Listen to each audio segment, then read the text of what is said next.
And I'm sitting looking at my hand. I'm like, wow, this hand fucking sucks. It's just 0 lands. I'm 100% mulliganing this. It's totally fine. I'm, easy decision.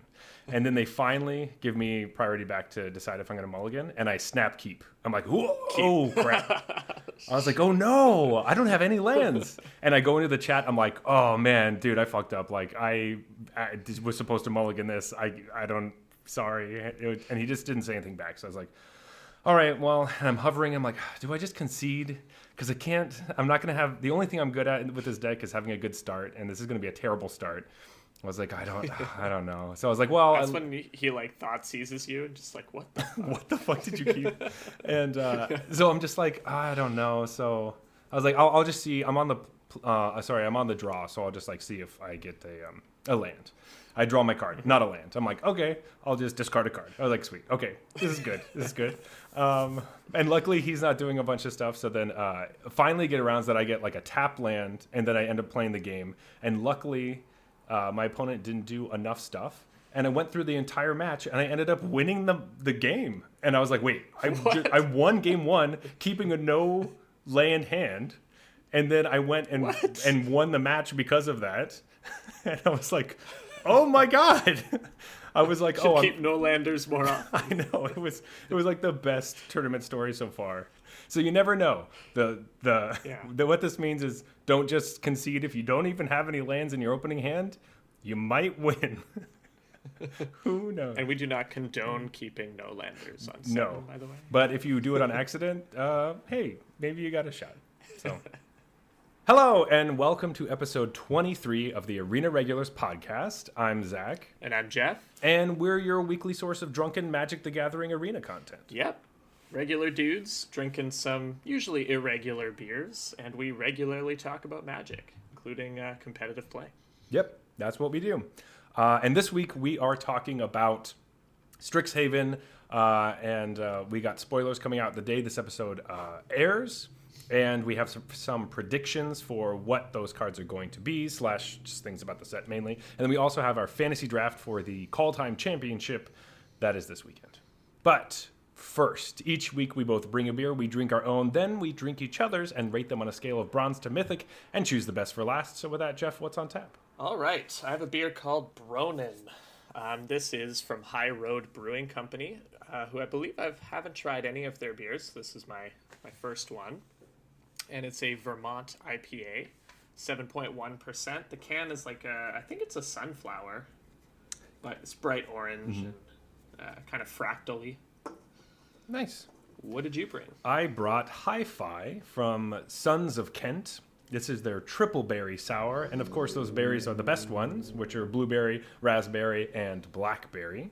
It's 4.8%. And the label is quite cool. It kind of looks like an old VHS tape cover. It was kind of like the blank VHS tapes that you could get and you would record your programs with. So that's what it looks like. It's pretty sweet. When I picked up that beer, actually, the teller at the LCBO looked at it and he told me that he's colorblind, but that he has glasses at home that fix that. He can't wear them to work or doesn't like to for whatever reason. But when he looked at the can, he was like, I'm excited to see what this looks like in color. At home with my glasses on, because there's the 5 stripes from red to blue kind of thing going on. Yeah, and interesting. That's cool. Yeah. So for him, I guess it would be kind of all brownish, blackish brownish. Yeah, I think he was trying to explain to me, like, he pointed to one of them and said this is what he kind of sees red as. But then I was like, I don't know if you're pointing out the correct color to me, because, so I didn't totally get it, but I did tell him it was a cool looking label. So. Yeah, it is pretty cool. I like it quite a bit. In Magic news, as I said before, Strixhaven spoilers start today. Wow. Except for they didn't, because there were 2 that came out on Monday. They were Planeswalkers, which kind of came out of the blue. Danny Trejo announced one on Twitter, which was the weirdest thing, but like cool. I was just refreshing his feed because I knew he was going to drop some Magic content. He had said something about it on Friday, and we were like, "Ooh, maybe he's going to, have some Magic cards for us." Anyway, so we'll talk about those in a bit, and then we know more information about the sets that are coming out later this year and when they're going to be arriving. So we know for sure that the Werewolf and Innistrad sets are separate. Like we knew they were like separate sets, but they're definitely being released on different months. But we know that the Werewolf one is Midnight Hunt, and the Innistrad one is Crimson Vow, which is apparently a vampire wedding. So, kind of cool. I mean, that seems pretty cool to me. But which one's coming first? The Werewolf one, the Midnight Hunt. Yeah. That's like September, and then the Crimson Vow is November, I believe. Got it. Yeah, so we'll see how they draft. Maybe if they draft together. I'm still hoping that they do, but probably not. I'm gonna stamp the big ol' unlikely on that. Yeah, probably unlikely, but it'd be pretty sweet. But drafting things together, we do have a core set draft that's coming to Arena this weekend from March 26th to April 2nd, and it is 3 core sets drafted together. So you get your first pack is M19, then M20, then M21, which got me kind of excited. I was like, this seems pretty cool. I think I might try it. I drafted all 3 of those sets, and I liked M20 the best. So we'll have to see if this is better than just 3 M20 packs would be. But... Yeah. I mean, I don't see how it could go. It's not going to be bad, I don't think. It's like, core sets or core sets. No, because, exactly. And the, color pair synergies are always basically pretty similar, the same. So it seems pretty cool. I'm kind of excited for it. And we had talked recently about how much we like drafting, 3 different packs for, block structure. So this is answering our prayers, kind of. Yeah.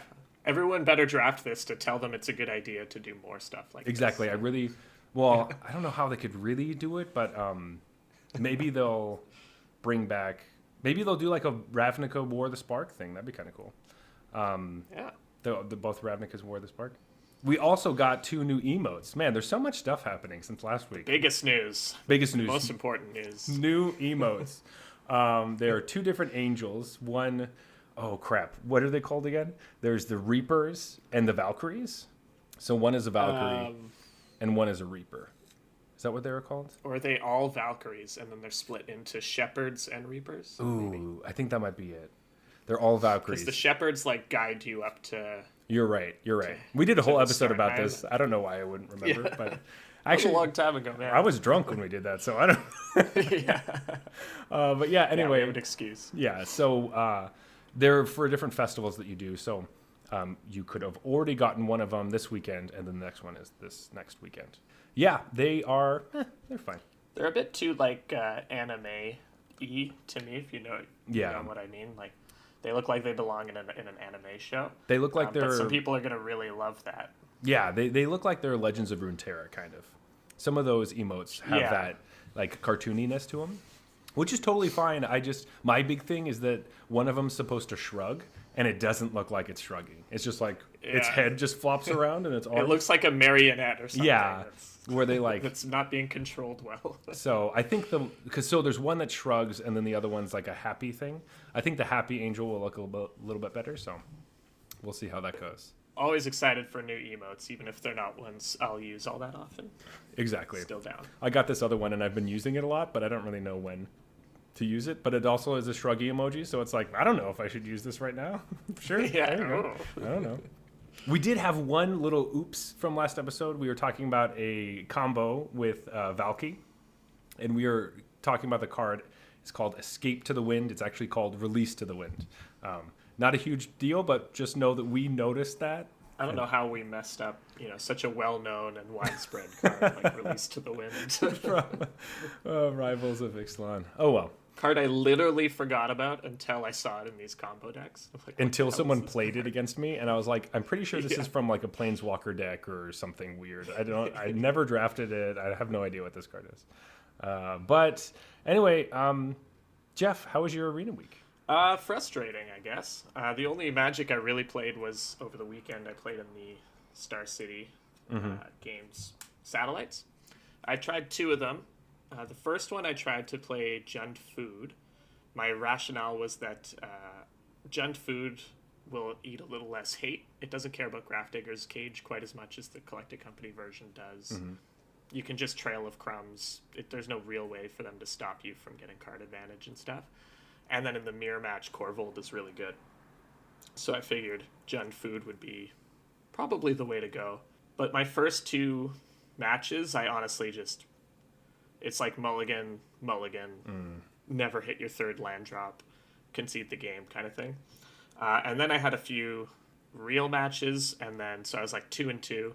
Then I played against this like Orzhov control deck that had a whole bunch of main deck Kayas and stuff like that, which were pretty good against me.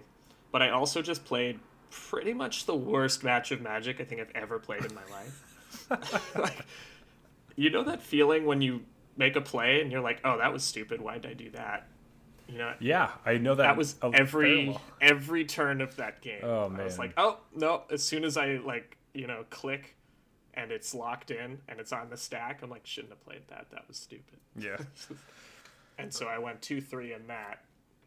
And then later in the weekend, I wanted to try Sultai Ultimatum because, well, Jund Food was everywhere by this point. And Sultai Ultimatum kind of dunks on that because their card advantage engine's just too slow. They have really no way to stop you from just ramping up to 7 mana and casting Ultimatum. Yeah. There's very little they can do. They're not fast enough to kill you. And then I just ran into Gruul a whole bunch of times, and boy, can that deck not beat Gruul. Like, I think we saw the metagame matrix later, and it was like 20% against Gruul, and it felt that way. Yeah, it felt like you pretty much had no chance. Yeah. You know, there were 8 people out of 160 playing Gruul, and I was unlucky to run into 2. Classic. Yeah, but it is, it's kind of a decision I made to play that deck. Like, when I picked it up, I knew this deck can't possibly beat Gruul. I hope not a lot of people play it. Yeah, and so sometimes your deck choice doesn't work out for you. Yep. And then I won 3 matches. I got 2 free losses to Gruul. So now I'm like 3-2, and I have to win the next one to make it in. And I just kind of get steamrolled by another Ultimatum deck. They just ramp straight to Ultimatum and get there first and win. Yeah. And then it's like exactly 8:00, which was when the last satellite started. So because it took me the full 6 rounds, I was thinking about maybe jumping into another one and trying again. But it was exactly 8:00 at that point, and the next one had already started. So I I used up as much time as possible without qualifying for the event. Yeah. Yeah, I was actually in that. Yeah. I was in that 8:00 one, and I was playing until 1 a.m. Because I went 3-3. And but I felt good. I know, going 3-3 is like... I mean, like, to you, I get that it's frustrating because you've done a bunch, but this is my second one, and I was like, yeah, I did 3-3. Only one of those was a no-show, so really I went 2. But it was good. I enjoyed the weekend, and I'm excited for more of those. Feel better in the groove, and it's, feels good. So, yes. Yeah, I think the weirdest part was that I played 11 matches. Like, I went 2-3 and then 3-3. Yeah. I never ran into Jund a single time, not Jund Company or Jund Food, and they were both weird, like huge, a third of the metagame, or together they were about a third of the metagame. It's so strange. Oh well. Anyway, we'll see what the pros do with that information this weekend, which is going to be exciting because I have absolutely no idea what's going on. I know exactly what they'll do, but you'll save that. Share, of course. You save that for later. But let's talk about spoilers. All right, so Strixhaven is coming up right now, and boy, does it feel like that just happened in a flash, man. I feel like we just finished Kaldheim spoilers. Yeah, like it feels like that already happened, but that was a while ago. Like Kaldheim, officially released on February 5th. So like the pre-release, it came to Arena around like the 28th of January. I don't know. I guess because we were having Kaldheim spoilers start in December, there was like the week of metal and stuff, and then we had full blown spoilers like at the beginning of January. It just felt like a lot. And then this just feels like it's, oh god, we're back. Like and we also had the earlier spoilers with the commands, and now spoilers come out on Thursday, but on Monday they give us more. It just feels like a lot, right? And so I was wondering, okay, wow. Why is this such a quick turnover, right? And I wanted to look back and see how many weeks were between Kaldheim and Strixhaven, which there's only 11 weeks. So I was like, okay, that feels like not very much time. Well, the crazy thing is it releases, and now it's 6 weeks later, and we're getting previews. Yeah. So it's That's 6 weeks. That's it. I know, it's just like... It's from the official release of Kaldheim to previews for Strixhaven. So that is, like, fast, right? And I was like, damn, well, it didn't feel like that fast with Zendikar. But however, Zendikar Rising to Kaldheim was 19 weeks, the difference between those two sets, which is... It's like September to January. Yeah, which is huge. So I went back and I was looking through all the sets that have released since Magic Origins, which is about 5 years ago, a little bit more. And 19 weeks is the longest chunk of any of those sets, the period between them.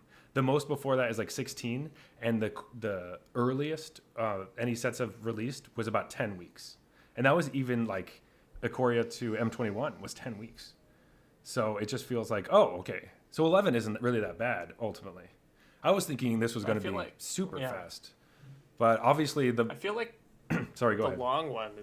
The long one has got to be always September to January. Like if it's late September, early October or whatever. Usually. It's about like, I think it was like 14 to 16 is usually what that longer one is. But yeah, anyway, it was surprising to see that this is, well, number one, that was just the longest. And number two, no, 11 weeks is not that short. Like the average is 12.5, which makes sense because there's 4 sets a year. But that's not even like the shortest amount of time. So 11's like shorter, but yeah. The time between Zendikar Rising and Kaldheim felt right to me. Like I was, okay, I'm done with this standard season, or I'm excited for new stuff. This one, I'm still excited for Kaldheim stuff. Yeah, I do think that like if Zendikar came out a little bit later, I did feel that length. I was like, wow, I am very ready for something else, and like kind of starving for it. Even though we had Kaladesh in between and some other things. And I like understand why they were doing that. And part of it could have been because of like COVID stuff. I don't know if that had anything to do with it. But anyway, that seemed big. It always had something to do with it. Doesn't matter what it is. COVID had something to do with it. But I was also thinking that spoilers started too early, like you were saying. So it's a month before the official release, spoilers start for the set. Yeah. And I was like, well, this has to be, this is a new thing. This hasn't been happening for a long time. But it has. This has been going on for 5 years at least. More than that, probably. And I just couldn't find all the information. But yeah, this is... for whatever reason, it felt like this was new, but it's not. This is how it's been. It feels the same way to me, man. It just feels very fast. It feels like fast. Everything's getting rushed out the door. But like... it's just normal, I guess. It's just been this way for so long. I was thinking that it's been ramping up, but it hasn't at all. Anyway, that's my mini rant about realizing I was thinking I was just an old man and like getting mad about the new days. But back in my day, it's like, yeah, back in my day when they didn't have spoilers at all. But that was like, forever. That was old border times. Like this isn't. Yeah. I gotta stop. I gotta get with it. It's even before our day. I know, right? It's like. Anyway, so that's my little, hey, I'm really angry about something. And then I looked it up and I was like, oh, never mind. No, I'm wrong. I'm completely wrong. Yeah. I'm just senile. It's cool. Mm-hmm. We do have spoilers that are coming out or have coming out that have come out. Wow. This is a really light beer, but I'm already feeling it. So sick. Where should we start, Jeff? Do you think we should just start with the new ones that recently came out on Monday, or should we go back to those commands we didn't really ever talk about? I like starting with the commands because they give you kind of a feel for the different factions. Cool. That sounds great. Of the set. Yes, so there are 5 different factions. There's, are they called factions? They're called colleges. They're called schools. College schools. Yeah, schools, yeah. Right. So there's Lorehold, Prismari, Quandrix, Silverquill, and Witherbloom. Right. And so the first thing that we found out about them was they each have a command. And so if you don't know what a command is, it's kind of like charm or one of these things that has made its way into the Magic's nomenclature, where command means an instant or sorcery that's going to give you 4 options and you get to choose 2 of them. That's what a command is sort of code for in the Magic world. There have been a few cycles of these over the years. Yeah. So anyway, how about we just start? Let's talk about Lorehold first. Why not? Sure. Cool. All right, so Lorehold command is 3 red-white for an instant. As I said, these are all choose 2 of the following 4. Create a 3/2 red and white spirit creature token. Creatures you control get +1/+0 and gain indestructible and haste until end of turn. Lorehold command deals 3 damage to any target. Target player gains 3 life. Or sacrifice a permanent, then draw 2 cards. Ooh, draw 2 cards on a white and red card? This must be Showdown of the Skulls. Right. Just kidding. So you can play this as like a 5 mana inspiration or whatever, right? Create the 3/2 and then sack it to draw 2 cards. Yeah. At instant speed, that's good. Ish sorry, I was gonna say Boros colors. I was gonna say Boros colors. I meant Lorehold colors. Sorry. Right. Yeah. Boros. What is that? Yeah, we have to retrain ourselves to say the correct college. But any Lorehold seems nice. I mean, they are telling us that this is supposed to be like red and white grouping together in a non-combat-y sort of way, which this doesn't tell me it's not combat-y. I mean, you do have this, +1/+0 and indestructible and haste, which obviously is like an attack ability. Yeah, but I think part of it is like you often want to use this card on defense because you create the surprise 3/2 and it actually becomes a 4/2 indestructible. But it does give haste, so I think there's just a wide array of applications this card. The fact that it's 5 mana kind of tells me that the difference between Lorehold and Boros is that Lorehold isn't going to be quite as aggressive. Yeah. It's going to be more mid-rangey, but probably still creature-centric. I will have to say that Lorehold's weapons are look pretty sweet, but probably ineffective. I mean, that's just like it's a scroll gun. They're like, why did you do that? It's a scroll gun. Why did you make this a gun? It's not, that's not going to be very effective. And then I don't know if this elephant is supposed to be like the teacher or the leader of Lorehold. I think so, yeah. So I've heard that there's like a bunch of teachers and different things, and each college was created by a different elder dragon. So we'll probably see these elder dragons, which would be pretty sweet. Oh, I didn't read that. That's awesome. Yeah. However, there was a Good Morning Magic that Gavin Verhey did showing the arts for each of the commander decks that are coming out with this set. Which is similar to Ikoria last year, where the big commander products coming out with this set. And those they're like the teachers of the different colleges, one of the professors, that I was originally thinking were going to be the Elder Dragons, and they're not. So that has changed my mind a little bit. But I can't remember I think, there's probably a ton of teachers at this place, right? Like, yeah, for sure. We'll meet one later. Yeah. This card's pretty good, though. Just at 5 mana, you're asking a lot. So whether it's going to see constructed play, I'm not sure. It might be a 1 or 2 of if the Lorehold mid-range thing ends up working out. But it's definitely very powerful. You're definitely getting your mana's worth here. Yeah, for sure. But it's bulky. It is very bulky. But at least it's instant speed. Hey, that's pretty great. Do like that. So this next college... this is Prismari Command. It's 1 blue-red for an instant. Choose 2. Prismari Command deals 2 damage to any target. Target player draws 2 cards, then discards 2 cards. Target player creates a treasure token and destroy target artifact. This one looks more like the kind of thing that I would do just because it's 3 mana, and I'm just a sucker for things that don't cost very much. I'm sure you don't know. I love this one. Yeah. I think this one is great. This reminds me a lot of Is It Charm, except I get to pick 2 modes instead of just picking 1 for an extra mana, which feels worth it to me. It does a lot of the same stuff as Is It Charm does, with the deal 2 and then the loot 2. Yeah. It doesn't counter a spell, but it does either become an Is It Charm by giving you a mana back, or destroys an artifact, which is situationally really useful. This card just seems like if there's any sort of blue-red based control deck, or even just a graveyard-centric deck might want something like this. And this card just seems great. I think it seems good. I do like so you could play this card, you could loot 2, just draw 2, discard 2. And then if you're somehow playing this in Historic or something and you're playing a graveyard deck, you can destroy their Grafdigger's Cage while throwing things in your bin. Seems pretty sweet. Yeah, I think one of the obvious comparisons if you play Modern or anything like that is Kolagon's Command, because Kolagon's Command has 2 of the same modes, destroy an artifact and deal 2 damage. The other 2 modes on Kolagon's Command are someone discards a card and you get a creature back from your graveyard. So it's kind of like the discard a card is worse than this looting a thing, but the getting a creature back from your graveyard is better than either of the other 2 abilities here. So, yeah.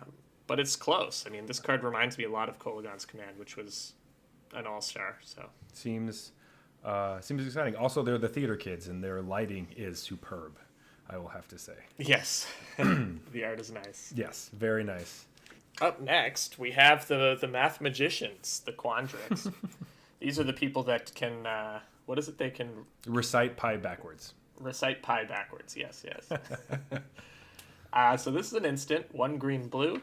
The modes are return target creature planeswalker to its owner's hand, counter target artifact or enchantment spell, put 2 +1/+1 counters on target creature, and target player shuffles up to 3 target cards from their graveyard into their library. What do you think about this one? I do like this one. So I wish that people actually wanted to play Annul, because I think the one from Kaldheim looks friggin' sweet. But obviously having an Annul on another card that obviously can do more things is always great. Especially this card, if you're playing against, this will come in handy if you're trying to play against any Yorion decks.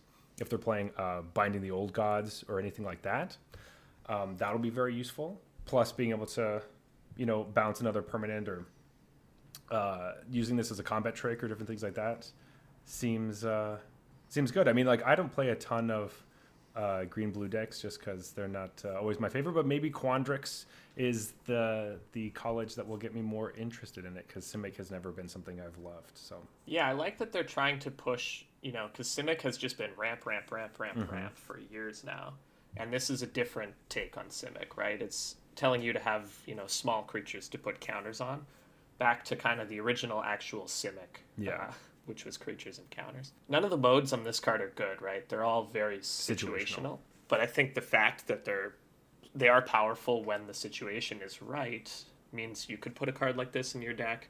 Like, this may be one of those sideboard cards that is good in 4 different matchups, one of those all-star sideboard cards. But I think you definitely need to be playing creatures, because a lot of the time it's going to be one situational mode and put 2 counters on my creature. Yeah.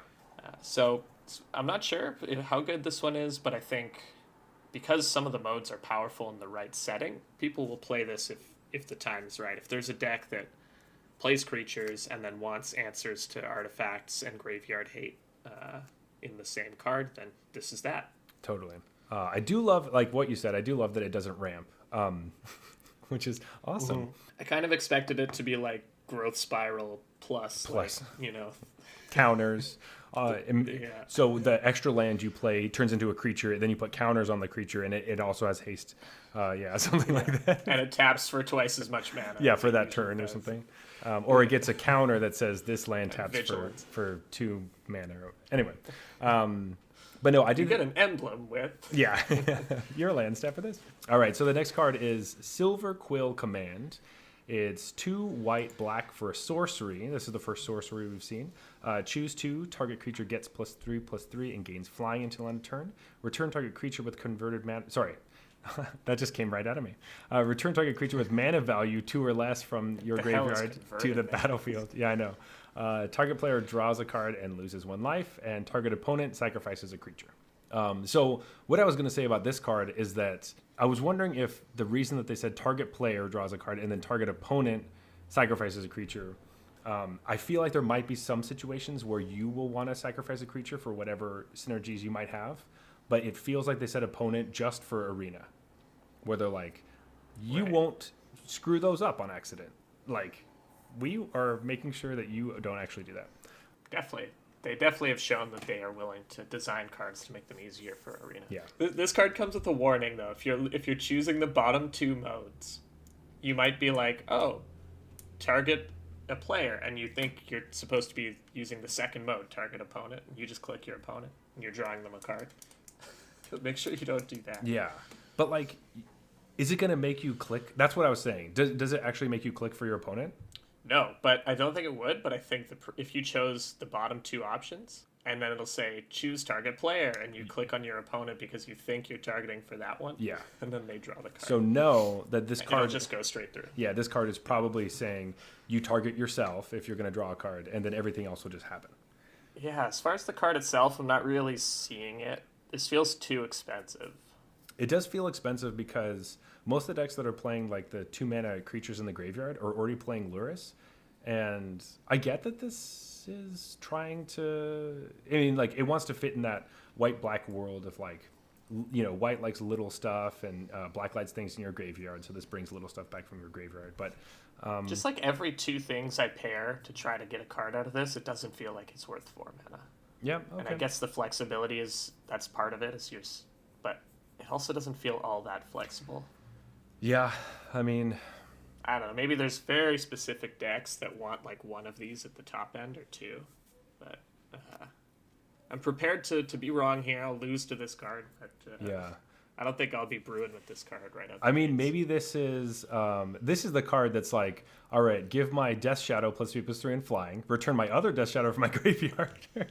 Yeah, maybe it's for the Death Shadow. That's it. It does say lose a life on it, so there you go. Possibly. Yes, this is the hero that Orzhov Death Shadow needs in Historic. Or it'd be crazy good as an instant, actually. I think it would be really good as an instant. Yeah. But because you just like return something and draw a card. That seems great. Even if just like to attack next turn, not even to like do tricky stuff with blocks. If it was oh yeah. I mean, I always want instants more than sorceries, but yeah. Do you want to bring us home with his other sorcery? The other one, Wither Bloom Command. Green-black. Love it already. Choose 2. Target player mills 3 cards, then you return a land card from your graveyard to your hand. Destroy target non-creature non-land permanent with mana value 2 or less. Target creature gets -3/-1 until end of turn. Target opponent loses 2 life and you gain 2 life. I don't really know what to say about this one. This is, it just... I'm just disappointed, man. Yeah. People are going crazy over this card. I have people saying it's the best one. I mean, that I'm reading and by a lot and stuff. I think it sucks, man. It costs 2, so that's yeah. great. I mean, that's it. I like that's nice. That's the only thing about the card I like. The rest of it's like, oh, man, when am I using some of these modes?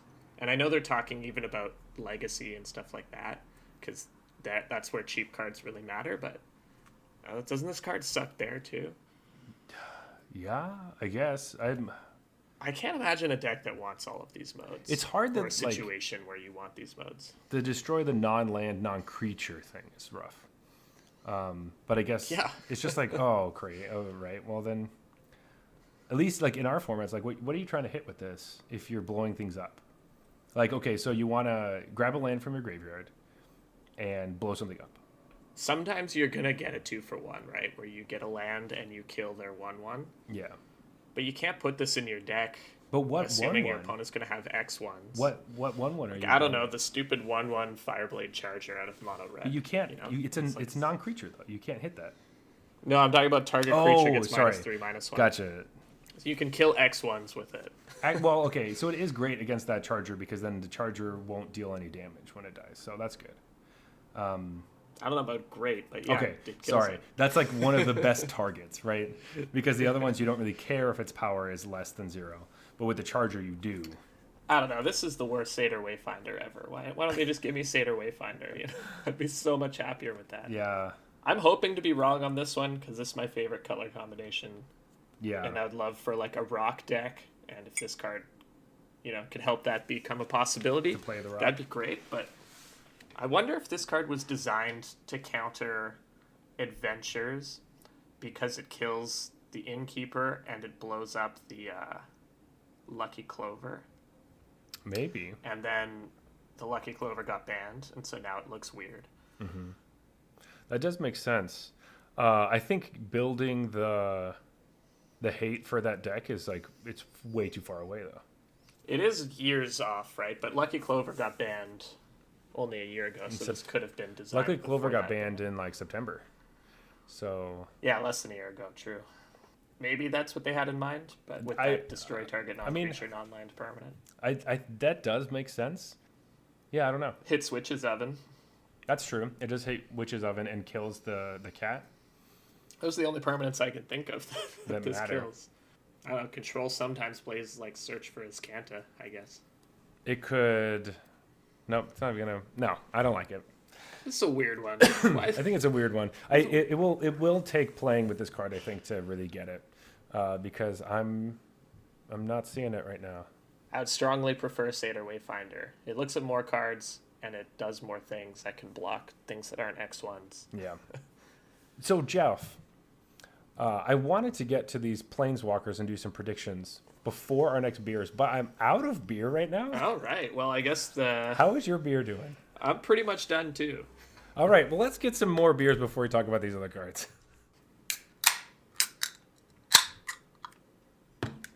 Alrighty. I honestly think you've brought a purple beer more often than you've brought a beer of any other color. Regular. Purple beer. Anytime I see something that's like something berry, something blueberry, some whatever, I'm usually going to pick it up. Yeah. But now I got this Vermont IPA. All right. Cheers, bud. Cheers. Alrighty. Yeah, so we went through the commands, which is what we thought the only thing we're going to talk about for this episode. But we got some surprise new cards on Monday. We got 2 Planeswalkers, Kasmina Enigma Sage, and Professor Onyx. So let's start with Kasmina.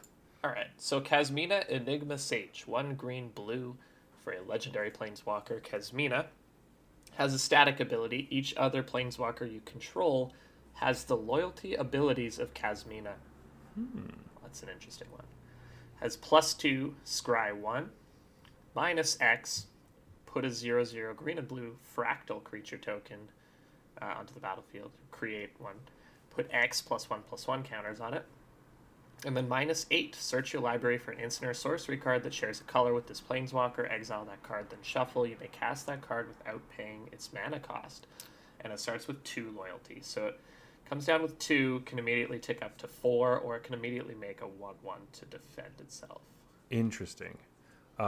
So, first, of course, this is a 3 mana green-blue planeswalker.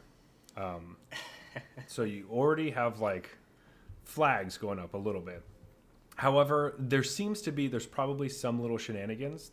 The first thing that seemed interesting about this to me was if you're playing Jace from Zendikar Rising, who makes 2 planeswalkers, and then both of them have these abilities. Seems, just because that's just immediately, that's only 2 cards with 3 planeswalkers. I don't know if it's any good because they all scry, but it's a lot of scry. They're like, you scry and then you scry again, you scry some more. But you could make a whole crap load of tokens. That's true. So that does seem interesting, but I'm just immediately looking at this and thinking there's something busted about it probably, but as usual, I'm looking at it being like, it doesn't seem that bad. Yeah. So the most interesting part for sure is the static, right? Of course. Giving its abilities to all other planeswalkers. The actual abilities are kind of meh. There's a few different things I could see. One way to try to abuse this is to just play a planeswalker that has like an absurdly high loyalty, and try to ultimate it very quickly, like get this -8. Yeah, so you're talking about Kiora from War of the Spark? Who's like, something like that. Like 7 or something? And then it has a +2 right away, and then you can just ultimate it next turn. That is true. It does make all the War of the Spark uncommon planeswalkers have an ultimate now and be able to take up either way. And it gives them a +2, which is huge, right? Like, that's the other thing is now Narset can +2 and then get you another card later. Yeah, and just be there. I'm most interested in the thing I immediately thought of. You thought of Jace. I immediately thought of Teferi activating the +2 twice a turn cycle and just, like, skyrocketing up to his ultimate to take several turns. That does sound awful, yeah. Yeah. Or he could just, like, make a 1/1 every turn. So I kind of want to go turn 3 Kasmina into turn 4 Teferi, and then it's just like, you have 2 turns before I take 3 in a row, so you better kill this. Oh, man. But as you say, the bar's pretty low for a 3-mana planeswalker. But this kind of has to, on its own, this just isn't that good. So it has to combine with another planeswalker, and that's why I think it's safe to assume it's not busted. Exactly. Because you're going to need 2 planeswalkers in play, and then at least a turn or 2, of having defended them to make this a thing that really runs away with the game. And I think at that point, your opponent has enough points of interaction that it's not like there's just nothing they can do. Exactly. Yeah. So it will be exciting to see what this card does. However, I would like to watch that happen from the outside, and I will probably not be doing any of it. Yeah, I think it's pretty good, but I just don't think. I don't think it's so obviously powerful that it demands a home. Yeah. So it might slot into something, but We'll see. Is it worth it trying to come up with all these crazy planeswalker combos when you could just be doing the old adventures thing? Exactly. Yeah, it seems like a lot of work. It is fun to see that this static ability, because the other one we had seen was from Bolas in War of the Spark, where Bolas gets all of the abilities from all the planeswalkers. This is like the opposite. Reverse Bolas, yeah. Which is pretty cool. So if you have both, what happens? Then the Bolas can just do it again, twice, but not. Like, if I click on my Bolas when I have these two planeswalkers, that's how many fucking options are there? It's just going to be like, give you all the, which replacement effect do you want or whatever. Or like it's you have these abilities like six over times. and over. It's just like scroll. It just says +2 scry 1 over and over and over and over. Yeah. Okay. Anyway. But Bolas, does he steal static abilities? No, right? That would be weird. I don't think so. Must be loyalty. It says loyalty abilities, yeah. That one seems pretty interesting, but the one that everyone's like talking about is Professor Onyx. So it's 4 black for a 5 loyalty planeswalker. It has Magecraft. Whenever you cast or copy an instant or sorcery spell, each opponent loses 2 life and you gain 2 life. So that's showing us that this Magecraft is going to be an ability that's in Strixhaven, which seems pretty sweet. It has a +1, you lose 1 life, and then look at the top 3 cards of your library and put 1 of them in your hand and the rest in your graveyard. -3, each opponent sacrifices a creature with the greatest power among creatures that player controls.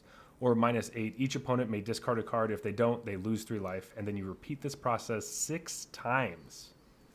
Oh, also... That doesn't sound so weird, Zach. What's... also, sorry. What's all the fuss about? It's a legendary planeswalker, Liliana. So that is... pretty exciting. I thought you said Professor Onyx. Yes, that is Liliana's name on Strixhaven, apparently. Pulling a Tybalt move here. Yeah. Okay, so we just had Tybalt, who ran away from the war and disguised himself as somebody on Kaldheim. Liliana was also running away from the war after it happened and is disguising herself as somebody else on Strixhaven. Is this going to happen in the other sets that we have? Is there going to be a mysterious guest at the vampire wedding that's actually Dovin Bond or something? Like, what? I hope so. That sounds great. Dovin Bond with those like toy vampire fangs that you put in for Halloween. Yeah. Anyway, this card doesn't seem that good to me. Yeah. So in obviously in Arena, which is what we talk about all the time, the other Liliana, the Dreadhorde General, just seems a lot better. Yeah, of course that card's not in Standard. Yeah. So yeah, of course. I guess I only see that card in Historic, but I mean, like, what would this? You maybe there's like some sort of Silver Quill spells deck that this could go in, and you can drain your opponents out. Maybe you play it and you just, get to play a ton of the Wither Bloom commands because they're so cheap, and then drain your opponents out while draining people with your Wither Bloom as well. So you're like double draining. Yeah. The big thing that people are talking about is more of a legacy combo with this from a card from Onslaught, which is kind of more of in arms thing about it, why it's getting a lot more attention. But as far as like Arena goes, this looks like one of those 6-mana planeswalkers that gets relegated to, the arena binders, as it were. Yeah. Just nobody's gonna play this. They will play it in Brawl, and that's what I will. Sure. Yeah. Seems like a sweet Brawl commander. Seems like a fun 6-drop right after you play your Turgrid. But besides that. Yeah. Normally I'm excited about big Liliana planeswalkers, but normally they have some sort of reanimation or something cool going on. This is the interesting thing to me is that Magecraft, in the past would have probably been a red-blue ability. Yes. And it would deal damage or something. So it's interesting they're putting this on a black card. I think that tells us something a bit about the set, that Magecraft might be a bit more ubiquitous than you might expect it to be in other sets. Yeah. That does seem like pretty interesting in the Spellslinger type of world that we're going into, and that each color pair has a spell. It's like oriented in spells, but the different things that they do will change depending on what colors you're in. I guess the last, there aren't really many mechanics that are similar to this, right? I mean, it feels most like prowess to me. It's just that prowess would be a specific type of magecraft, I guess. Yeah, because prowess just that's a keyword where you just it does the same thing every time. Yeah. This is kind of like spell mastery, where they were trying to do that in Origins, but it cared about a threshold in your graveyard. Right.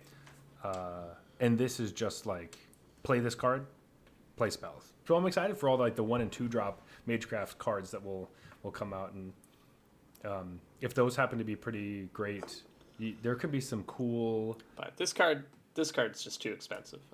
I think it's too expensive. You're right, especially because you play this and then have a 6-mana planeswalker that you drew a card off of, or made them sacrifice their biggest creature. But okay, so they sacrifice their Lovestruck Beast, but they have a couple giants and different things on the board still. So I feel like that -3 could have been better. Given the overall underwhelming stats on this card, the -3 could have just exiled something, or killed something. Yeah, as opposed to just the biggest thing you have. I don't know. It looks pretty sweet, but I don't. It's another one of those things where it's it's not going to be a card I'm immediately trying to build stuff around. No. It's also mythic, and I have to waste so many wild cards to get a playset. Yeah, exactly. Whatever. But that brings us to the end of the cards we know about from Strixhaven. Yes. All right, so let's get to the real meat of this episode, which just about whatever. So do you have any predictions what we think we're going to see in Strixhaven? What you're hoping to see? Stuff that we might know about or hinted at? Those kinds of things. What are we expecting? Well, one of my predictions for this show was going to be that Kazmina is in the set, and now that's not much of a prediction because yesterday they revealed to us that she is. There you go. So that takes away one of them. I think the biggest one is about the last or another planeswalker that's going to be in the set, right? And I think this is confirmed from packaging that Will and Rowan are actually in the set. They are. Yes, we know that for sure. They will be there. So it does seem pretty exciting. So we met Will and Rowan in Battle Bond. They were 2 separate planeswalkers. And then on Eldraine, their home plane, they were 1 card. Right. And in this one, because we know there's going to be MDFCs, it would be really sweet if one side was Rowan and the other side was Will. Yeah, I mean, that's just such a slam dunk that I feel like it has to happen. Oh, absolutely. Because that feels almost confirmed to me at this point. It feels like it. And if they don't do that, they're going to be like, oh, shit, that would have been cool, huh? Yeah, we should have done that, Dan. Yeah. Because they just showed us, with Valky, you can have a creature into a planeswalker. So as long as one of them isn't, really cheap and the other one's really expensive, we won't have any weird shenanigans with that. If they're both if they're 4 and 6 or something, then you're like, sweet. Nothing super busted, but we'll see how what there'll be. The other Will and Rowan cards have been pretty underwhelming to me, so maybe this will be the time that they shine because they went to college and got better. But yeah, do you think they learned from Liliana? Well, looking at their colors, they're probably Prismari, so they probably I don't know if they have. Professor Onyx is not their teacher, but I don't know. Harry learns from Snape. You know what I'm saying? That is very true. Though the way they did a breakdown where they showed us the different colleges, because it seems like they're in different colleges, not just all houses in the same school. It seems like there's it's a plane there are 5 different colleges. You choose one of them, you go there, you become that, right? Okay. So there's a little map on one of the things that Wizards sent out that has a kind of shows you what it looks like. So you're like, oh, you can. They're kind of it's like Kaldheim where there's the different realms. Right. There's one main place that's the quad where everyone just hangs out, and then you go to your college, which is different. Yeah. I'm still, holding on to our prediction from a long time ago about the MDFCs, that it's going to be like some sort of legendary character, maybe these elder dragons, or maybe just the leaders of the college, and the flip side will be their signature spell. So it'll be an instant or sorcery, and it'll be their their favorite spell that character is known for. Yeah. It would be sweet if they just named the spell like in like real magic names, as opposed to like just like. Sorry, what I'm saying is, it'd be nice if like abracadabra, or yeah, kind of like that, but not actually abracadabra, babadababa. If stupefy wasn't already a card, like stupefy or something, as opposed to the character, it's not like Liliana, and then the flip side is Liliana's death curse or something.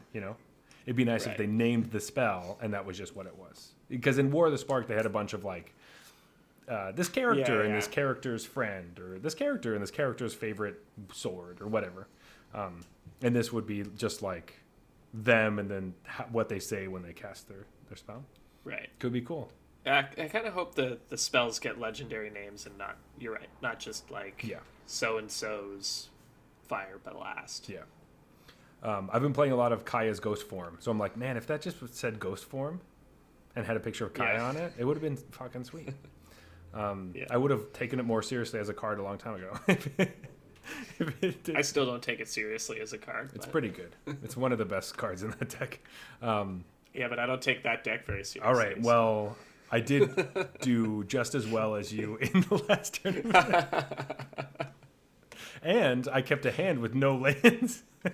That's true. I never did that. Yeah, I certainly drew a few hands like that. Yeah, didn't keep them. For some reason, I didn't keep them.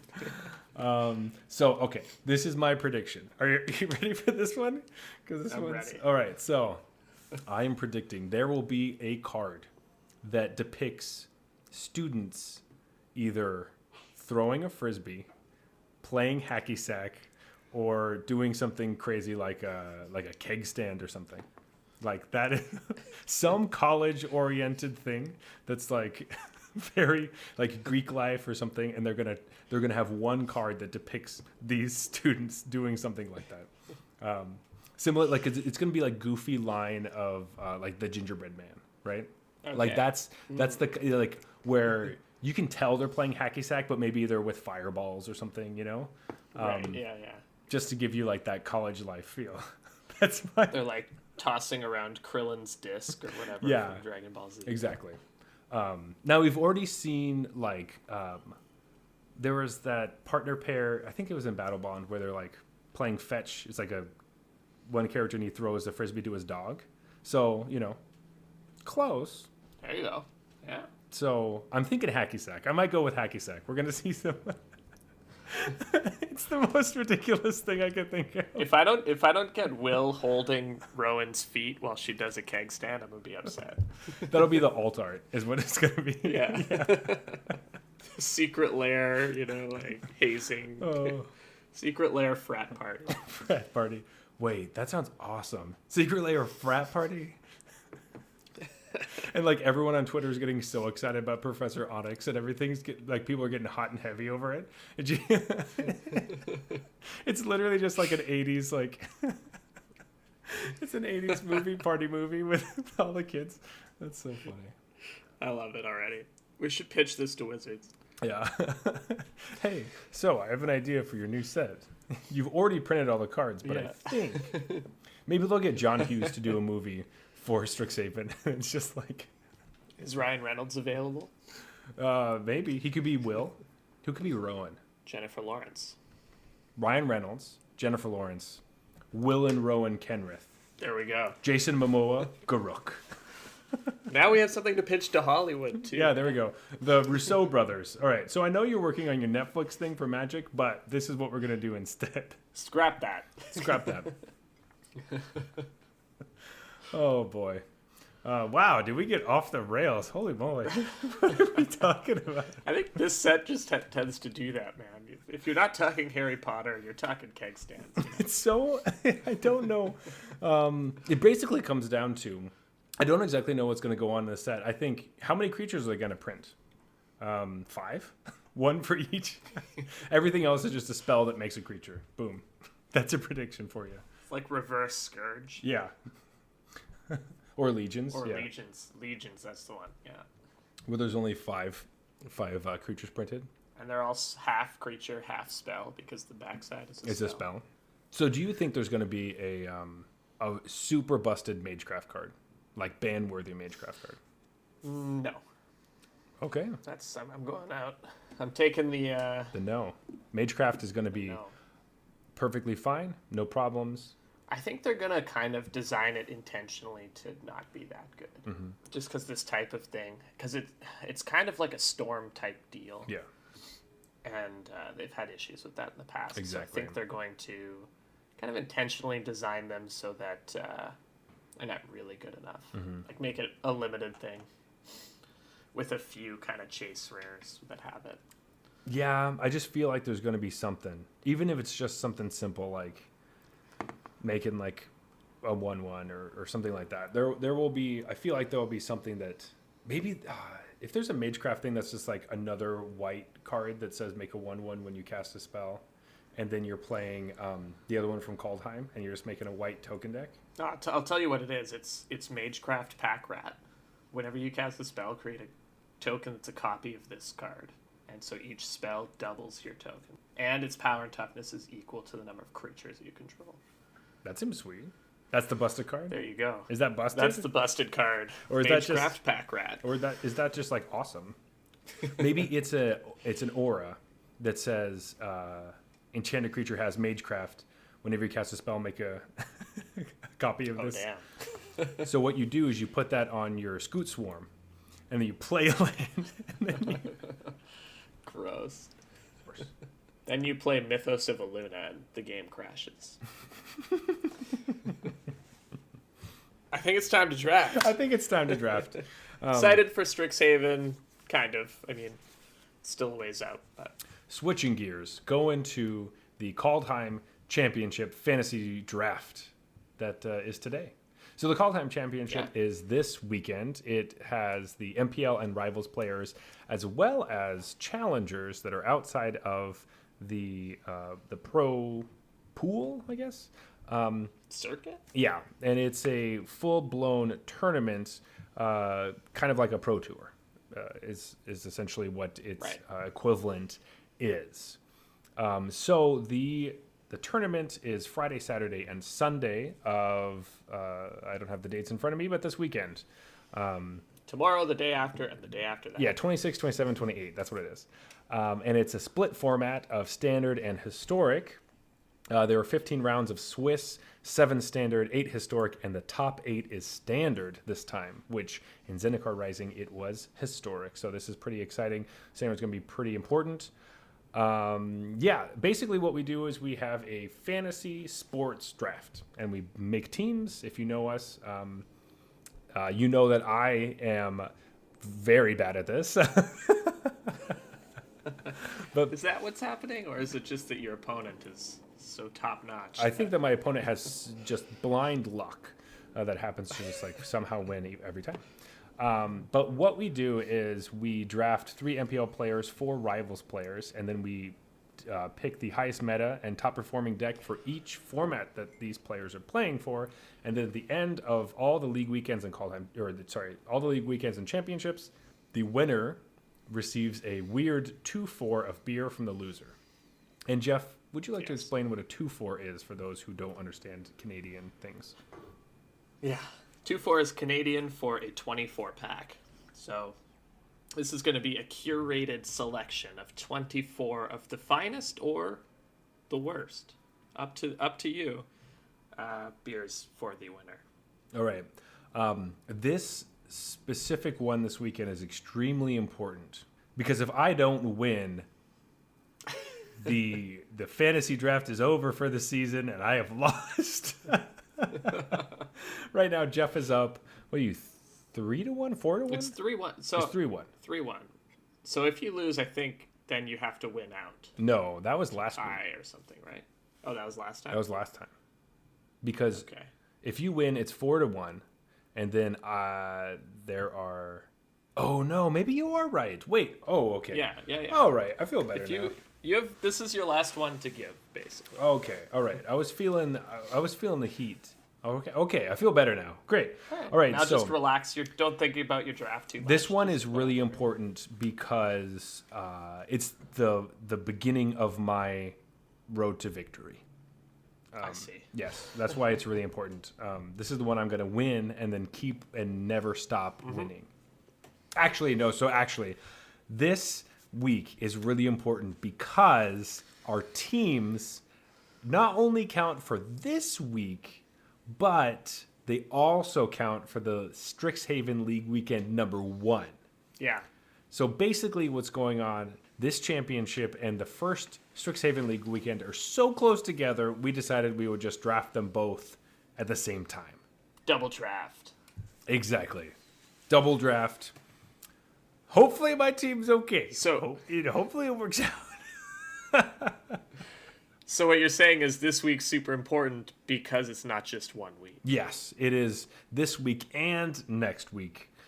And so if I draft a bad team for this weekend, I mean, hopefully they do better the next weekend. But, knowing my record, it's probably not super great.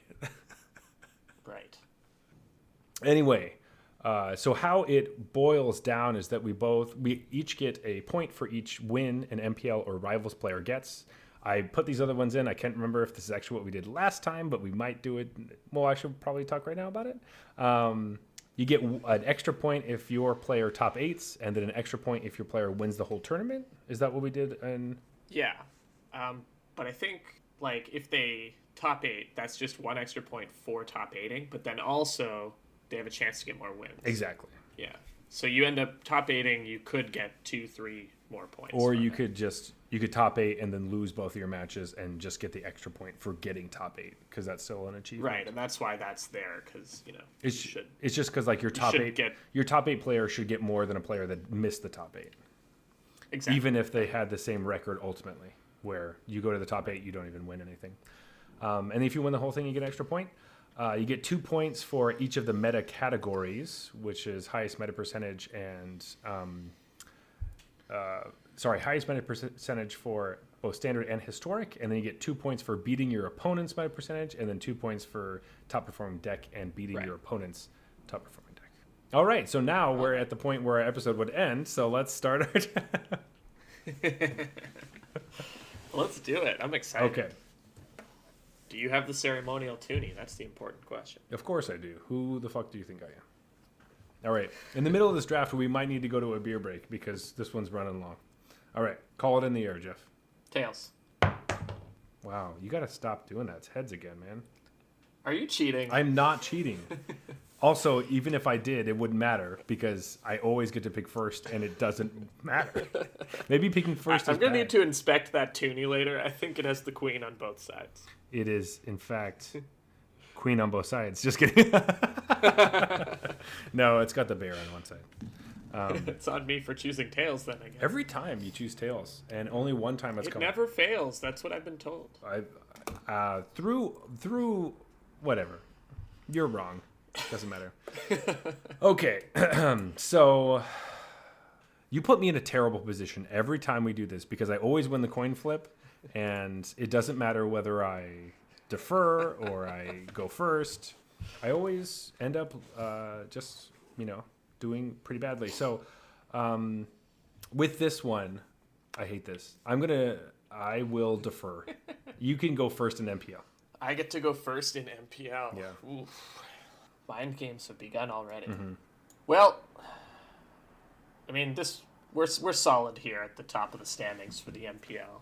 I think I'd be crazy not to select the person currently in first place because they've been in first place since literally the first week of this event, or I think maybe second week, second event they took over first place.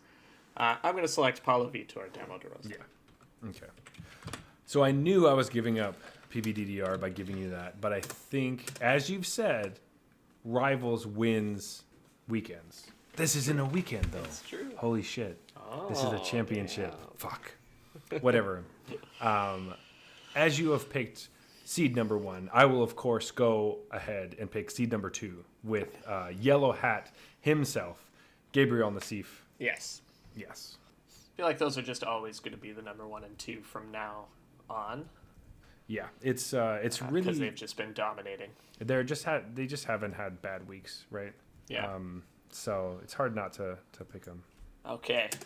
With my second pick, I'm going to choose someone who's actually usually on your team, but I'm feeling that he's going to come in hot for this event. Shit! Really? He always does well here. I'm going to choose Brad Nelson. Let's get him on my team. Okay. PV and Brad, I'm feeling good. That's fine. All right. I am picking this person only because they tweeted that they feel very confident about their deck choices for this tournament. And this player burned me last time, but I'm going to hold on to him. Oh. Seth Manfield. Don't let me down. Okay. I need you, buddy. Come on. Okay, good pick. Good pick. I like how you're trusting him to bounce back after last time. Hopefully. I'm torn. I'm torn between two guys here. You know what, though? I'm going to go with Reed Duke for my third selection. That's a good one. That's a really good one. These ones are hard here at the end.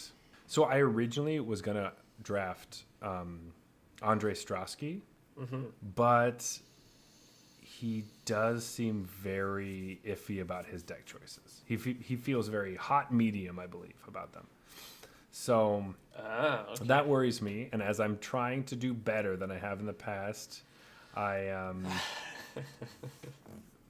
don't know. I think I'm going to go... You know what? I'm going to go with my gut. And my gut says, go back to that well that you had last time. Autumn Burchett. Okay, wow. It's been a while, Autumn. Good teams. Yeah, I was between Reed and Andre for my third pick. And for me, it's just I think Andre's team tests with Brad Nelson's team. And so it's like, if their deck choices weren't great, it's going to hit me twice as hard if I take Andre. Exactly. Okay, so rivals. I get to go first for rivals. This is also hard. They're both hard. It's all hard. Turns out this is difficult. It is very, even when you only have one opponent. Maybe that's especially because you only have one opponent. It's not as like, I just pick the person that comes to me or whatever. I think this player is gonna go 3 weeks. 3 weeks. Hot. He's on the hot train. He's so hot right now. Ely Cassis.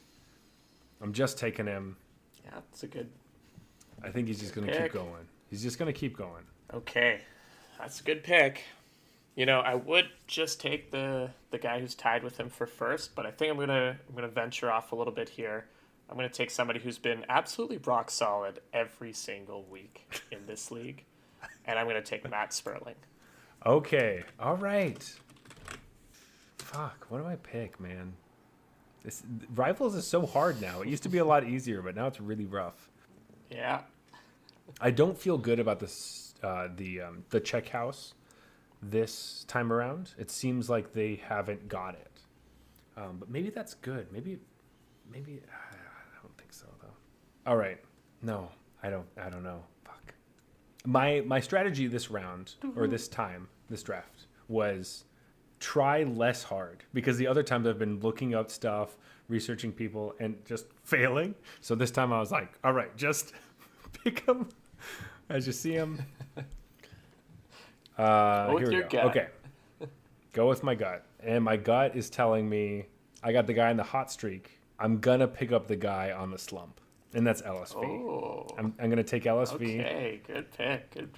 I was hoping to get him fourth, you know. I know you can't. It's just like you can't leave him on the table. It's Might be a hard to bit pick him as aggressive, your but, first. yeah. As your first pick, it's hard, but leaving him on the table just seems like the wrong decision. But Oh yeah. it could be Still one of pretty the best players in the world, you know. I know. Just had a couple of bad performances. Exactly. So it's time to bounce back, hopefully. I like the pick. Well, he's still here, so I think since you took LSV, I'll just take Stanislav Sivka. And I'll rely on this check house, you know. I'll be team check house over here, even though I actually only have one. Yeah. But Brad Nelson tests with them. Yeah. So if you're going to take Stanislav Sivka, which I feel like it's not going to be a great pick. I really don't know. He's just so good, man. Even if he has the wrong decks, he's still so good. I know. I'm going to take Luca Magni. Smart. Pick the guy who top 8'd the last championship. Yeah, might as well. I Autumn, who went to close. You're just team top 8'd last time. I'm just, hey, these guys did good last time. Autumn. Yeah. Okay. So next person I'm going to pick, I trust them. Trust them to do well. They've been pretty solid, and they're just a great deck builder. They always come with something interesting, or at least an interesting spin on whatever they bring. I'm going to take Chris Patella. Oh, okay. Then I'm just going to go with the guy with just a beautiful name, Zachary Keeney. Team Zachary, huh? Yeah, I like it. With my last selection, I am going to choose Brad Nelson. Sorry, I mean Mike Sigrist. Okay. And I'll just be Team Brad Nelson over here. Yeah. Okay. Yeah, I don't know how I feel about this. I'm really happy that you get to have Paula Vito Dama de Rosa on your team. That's great. Yes. Paula. One of Strixhaven's top students. Yes. So if you don't know, Mark Rosewater had posted something talking about there's a card that's going to have Paulo's face imbued on it. Like Javier Dominguez is the fervent champion. But yes, so when the announcement came out, Mark Rosewater spelled Paulo's name Paula Vito Dama de Rosa. And so Paulo tweeted out, "Hey, look at this cool thing. Also, they only spelled my name wrong twice." So that was hilarious and also just so ridiculous. How does like the designer of the head designer of the game spell the best player's name wrong? It's nuts. Well, I thought about selecting Paula Vito, but I decided to go with Paula Vitor instead. Probably because you'll get some tough points call, that way. though. Yeah, because otherwise you get 0 points. Well, who knows? They might misspell his name and then all the points go to Paula. Yeah. Okay. So if they misspell Paulo's name in the tournament, you lose all your points. I think that's good. Yeah, but he's the reigning world championship, so he gets a card with his likeness. Exactly. That's why this is happening. Yeah. All right, now for the money shots here. Ew, totally. All right. So, standard meta. Are we just going to go at the same time, or should we just 1, 2, 3, and then just say our standard? I don't mind going first on this one. Like, whatever you say is not going to affect what I have picked. So I mean, whatever you're going to... It's probably true the other way as well. Yeah. Yeah. It doesn't matter. So, because this is a tournament with... I don't know if I'd make this pick if it was a league weekend, but because it's a tournament with challengers, I'm just going to choose Sultimatum as my most played archetype because people just love that deck. They do. I'm also going to pick that just because I know it's super popular. Yeah, it's just been one of the most popular decks week in, week out, even if it doesn't do well. So that just means that people just want to play. They want this deck to be good. Mm-hmm. I think if it was a league weekend, I would never bet on this because it's such a small metagame that I don't think people would take this. We saw last time almost nobody brought this. But because it's a big tournament with challengers, I'm expecting a lot of this deck. Yeah. Well, also that weekend we had seen the rise of mono white and mono red, and then mono red did so poorly. So we'll see if this deck comes in full force and does, very poorly in this tournament.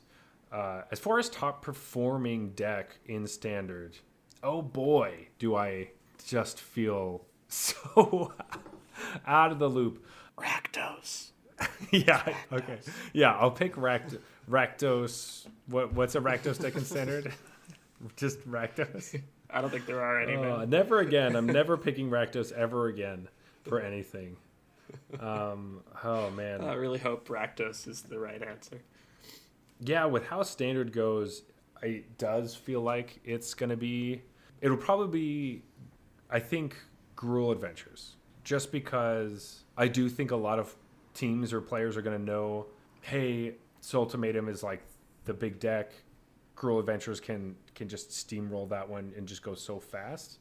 And we're not going to be as worried about the Naya Adventures deck, but who fucking knows? Yeah. It's so hard with these. It does get kind of pounded on by the Naya Adventures deck. I know, but these like championships are so rough because it has to get into the top 8, and you play more of the other format going into that top 8. So I'm just gonna say Gruul because I think more people are gonna take Sultai, and I think that matchup's just better. And I'm just gonna stick with that. I was thinking along similar lines, but I was thinking Teamer Adventures.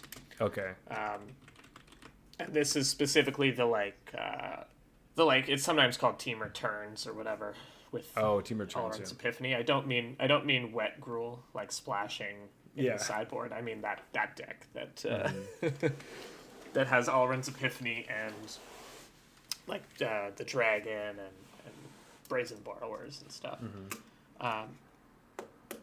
I just think a lot of people are going to bring Sultimatum. This deck beats it. A lot of people. I actually expect a surprising number of people are going to bring Cycling, and I think this deck beats Cycling. It is hard to say because this deck, because it goes a little bigger, sacrifices some of the smaller matchups. So it just depends on what the metagame is going to look like. But I'm liking this deck. I'm going to lock in Teamer Turns or Teamer Adventures here. Teamer Turns. So going into Historic, it is pretty hard now. It seemed extremely easy at first. Okay, I know what the best deck is going to be. Let's go into it. But if we're splitting Jund up into Jund Sack and Jund Food, it makes it so much harder. Because before I was like, I think we definitely have to do that. Right? Yeah, you can't just say Jund. No, because initially, and it feels like they're so similar, but there are some key differences of the decks. Because originally I was like, oh, for sure, it's just going to be Jund Sack. Let's go.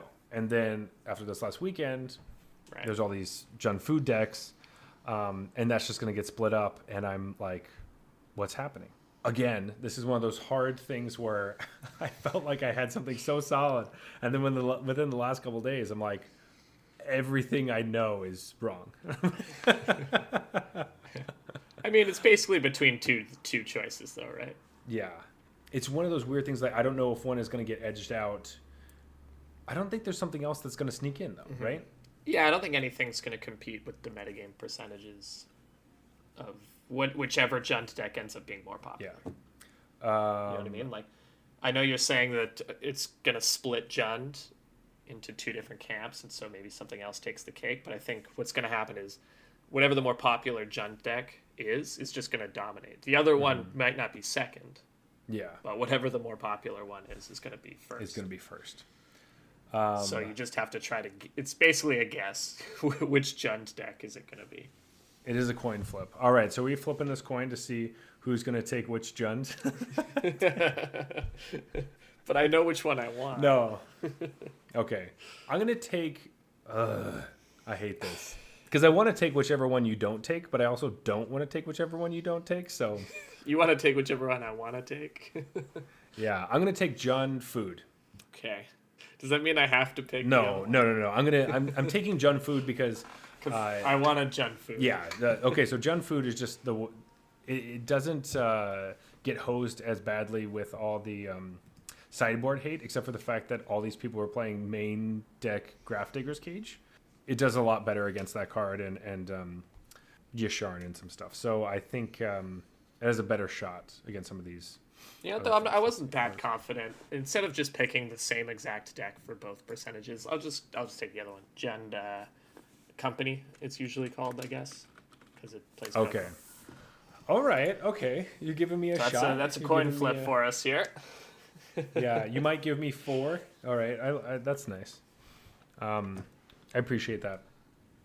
But we'll, who knows? Let's see. lots of things. You better reciprocate those 4 points, you know. Top performing deck. It's very obvious that this is going to be Rakdos Arcanist. Okay, lock it in. He said Rakdos. Put it in. I'm writing it. No. Whoever's picked Rakdos has always lost. Yeah. Rakdos is just the worst. You know what? I picked the top performing deck first for the other one. You pick first for this one. All right, man, I have a crazy one here. I'm gonna go off the rails here. This is a risky move. Okay, this is like all or nothing. This is like 4 points or 0 points. I'm gonna go goblins. Oh, I was thinking about It's picking locked goblins. in. Wow. You're going goblins? You know what? You know what would be fun? No, I'm just kidding. It makes now that you pick goblins, I really want to pick elves just because you said that. No one's gonna bring elves. I want to pick elves so bad because of that. Well, that's literally like just throwing 4 points at you. But you know, I'm really good at throwing points at you. Well, it wouldn't necessarily be 4 because goblins would have to win. Oh, you're right. It's a possibly throwing you 4. But, you know, giving you 2 is not as bad as just like immediately being like, there's no way. I just think if enough people bring goblins, they're onto something, you know? Mm-hmm. Like if everyone thinks Jund food is going to be everywhere, then you start cutting your graph diggers' cages. And then you get Muxist. Mm-hmm. That's what happens. Yeah. Oh, man. It's hard because all the decks I like, you know, people don't play a bunch of them. Just pick Azorius, man. Azorius Auras.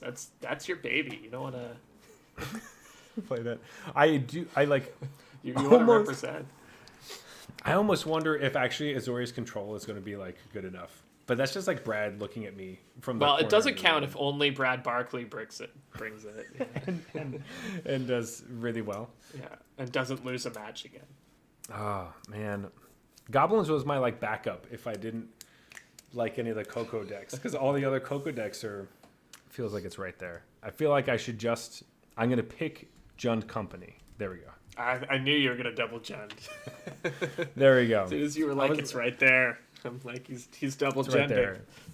I got to do it. Let's go back over our teams just to make sure that this episode is 3 hours long. Yeah, sure. So my team, I have Gabrielle Nassif, Seth Manfield, Autumn Burchett, Ely Cassis, LSV, Luca Magni, Zachary Keeney. And then I picked Soltimatum, Gruel Adventures, Jund Food, and then Jund Company. Yes. In that order. And for me, I have Paulo Vitor Damo Rosa, Brad Nelson, and Reed Duke as my NPLers, Matt Sperling, Stanislav Sivka, Chris Botello, and Mike Sigrist as my rivals players. Soltimatum and Teamer Adventures are my choices for the standard metagame, and Jund Company and Goblins, my choices for historic. It's going to be a wild one. It's going to be Wild West. Boy, oh my God. Jeff, do you hear that? What? It sounds like it's last call. Ding, ding, ding, ding, ding. Ding-a-ling-a-ling. All right, let's get a beer. I need a beer. Maybe just get cheesier every week. 3, 2, 1. Oh! Another switcheroo moment. I know. I was kind of thinking that you were going to pick that one after something you said earlier, but anyway, we picked each other's beers, which is always fun. I think it was super close. Definitely. This call for me was literally, I'm going to open this. Yeah. I think the call literally for me was just, I feel like drinking one of these right now. Right. And that's it. That's literally it. I was going to say the exact same thing. It just came down to, honestly, what type of beer did I want to have next? Because these are neck and neck, almost the exact same quality. Exactly. I do think that the hi-fi label is just so freaking cool. Like this is the beer you want to be holding on a picnic or on the beach or something. Yeah. And like people are gonna be like, "Oh shit, what are you drinking?" Like it's so different and really awesome. They did a really great job with that. But I think the flavors are like so on point with both of these. These are surprising. Like this is the first time we haven't done a tap takeover, and these beers are like solid. They're right on par with some of those. So. Yeah, I wonder if the label played a role, but in my decision. Yeah, I really think the hi-fi wins the label award because this Braun and the High Road Brewing Company. I do like this like picture of this flower is really nice. However, just like having to read something sideways is always like not necessarily my favorite, and Yeah, exactly. it just doesn't have as much information, which is the style. It's art over. It has the collective arts kind of treatment. Yeah, I like that the hi-fi label is so lo-fi. Oh, yeah, hi-fi is lo-fi. Yeah, that's great. Sons of Kent, good job with the label. Anyway, usually you don't talk about labels that much because obviously you can't see them at this moment. Yeah. But you can check out our Instagram and you'll be able to see them a bit better there. Sick plug. But let's start. Which one do you want to start with? Yeah. Sick plug. Let's start with the IPA. Okay, so Bronin. Bronin. Let's do Bronin because it's like bros. Sounds like a Lord of the Rings character or something. It does. Bronimir. Yeah. So, anyway, Son of this is Dudamir. going to be the new Magic set, by the way. Yeah. Yeah, I think I was really feeling like I wanted something strong. Yeah, I did actually find that I could taste the booze in it because it is 7.1%, and as you're saying, there's not a lot of hops to kind of mask that. So I did find it a bit boozy, and it depends whether you like that kind of thing or not, right? Do you want it to be masked or not? But it is part of the decision that I made to go for this one. Is that one tasted a little bit boozy to me. All in all, it's just like it's an East Coast style IPA that's done well, and I love. If I had to, I like West Coast styles too, but if I had to choose to, relinquish one forever, I would choose to keep drinking East Coasts, I think. So it's just a beer style that I really like. Yeah, I think it's good. I agree with the booze thing, and that's probably why I picked it. Because that's just what I was feeling right now. I was like, I want something a bit boozier. Rating scale. This one has me a little. I'm on the fence. I think. I'm feeling platinum diamond. For me, I was gonna go platinum, like kind of highish platinum on this one. Okay. I also feel highish platinum. It does have a there's a filtering thing that's kind of strange about it, where it feels like there's things floating in it that aren't, or they are. It just looks different. I don't think I've seen a beer that really looks like this. It's not filtered, is what you're saying. It's unfiltered, but it's not just cloudy, is what I'm trying to say. There's like little bits of stuff. It's chunky that are more visible. It's chunky. So yeah, I agree with platinum. I like it. I'm excited to drink this in the future when I forget about it and be like, oh yeah, that was awesome. Let me try that. But it's probably not the one that I'm not gonna remember this very well, and I will probably because it's 7% and you had 2 of them. Yeah. I mean, that's probably part of it. I would be like, oh yeah, that was sweet. I'll pick some more of those up. And I do feel like it's a good, solid beer. But let's go to this hi-fi. Sure. So this triple berry, blueberry, raspberry, blackberry, sour beer with the awesome label. To me, this just kind of delivers. Tastes like a beer to me. Has obviously a bit of fruitiness because it's a sour fruit beer. But yeah, to me, it's definitely beer first. Yeah. Could be a little more beery, I guess, but I like it. I can definitely taste the beer for sure. And I tasted it thinking, this is the kind of thing I think Jeff would like. I wasn't surprised when you picked it. I think it's the same thing. I'm on the fence between platinum diamond. I was gonna give this platinum as well. I think we just picked 2 kind of solid platinum beers and pretty solid. Yeah. I know we were raving about them when we started. We were talking about how great they are, and then we both give them platinum. Which platinum is really solid, and obviously I like that. I will probably pick up more hi-fis before I'll pick up these Bronins, just because of the label. I know it's like so bougie, stupid, but marketing works. So cool. It works on me for sure. Yeah, so.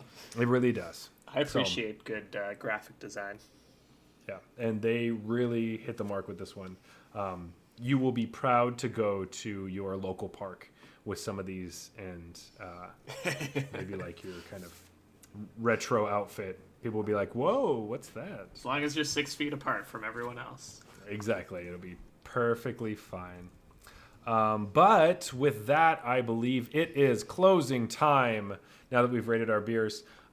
If you disagree with any of our beer ratings, you can always reach us at Arena Regulars on Twitter and Instagram. Yes, or you might find us on MTG Arena.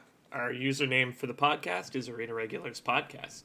Give us one of these new emotes. Yeah, give us the weird, Reaper shrug. Show us how to use them. Yeah, that'd be great.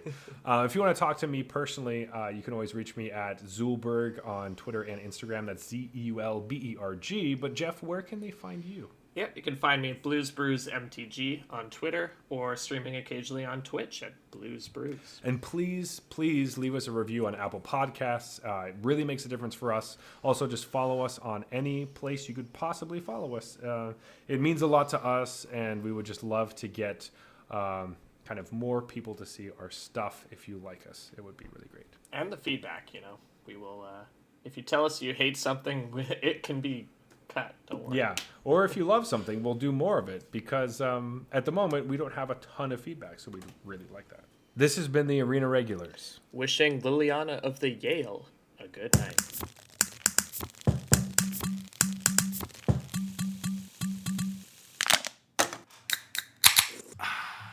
All right, that's fine.